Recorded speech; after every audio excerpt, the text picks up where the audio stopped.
কি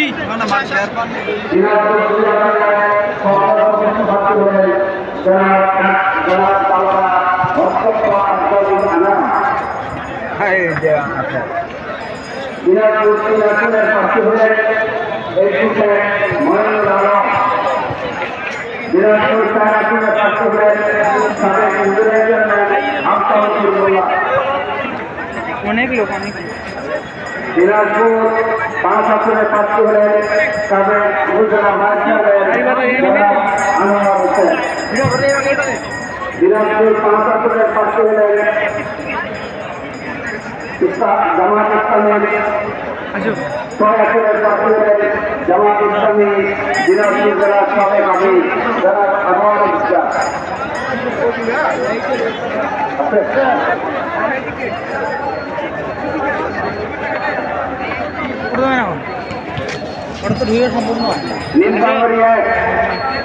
নীলফামারীর প্রার্থী হলেন জেলা আমির অধ্যক্ষ মাওলানা আব্দুল সত্তার।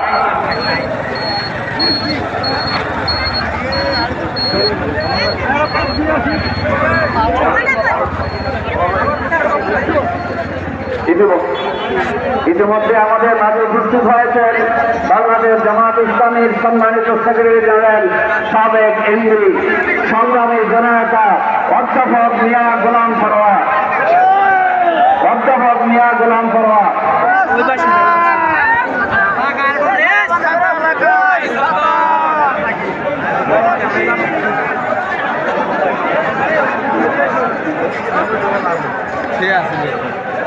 নীলফামারীর 2 আসনের প্রার্থী আমাদের ঘোষণায় অপেক্ষা আছে।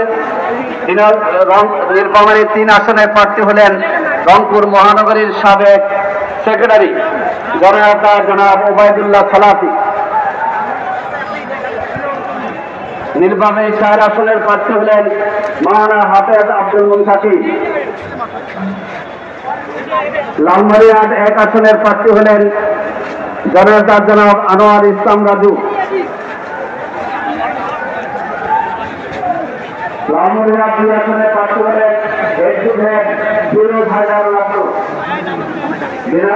লালমারিয়ার 3 আসনের প্রার্থী হলেন সাবেক ছাত্র নেতা হামিদুল হক। কুড়িগ্রামে অধ্যাপক আনোয়ার বিশ্বাস। কুড়িগ্রাম 2 আসনের প্রার্থী হলেন ইয়াসিন আলী। কুড়িগ্রাম সাবেক সিভিল নেতা রাজশাহী বিশ্ববিদ্যালয়ের সাবেক সভাপতি ব্যারিস্টার মাহমুদ আলী ইসলামী। কুড়িগ্রাম প্রার্থী হলেন জামাত ইসলামের সংগ্রামী নেতা জনাব মুস্তাফিজুর রহমান মুস্তা। রংপুরে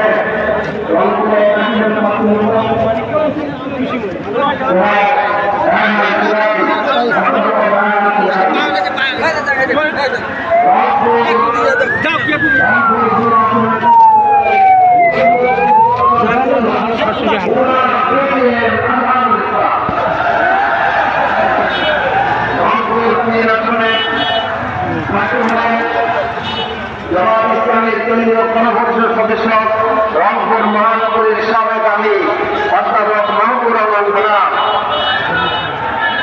রংপুর 4 আসনের প্রার্থী হলেন আজকের পৌরসভার সভাপতি রংপুর মহানগরীর সংগ্রামী মাওলানা অধ্যক্ষ নাজম খান।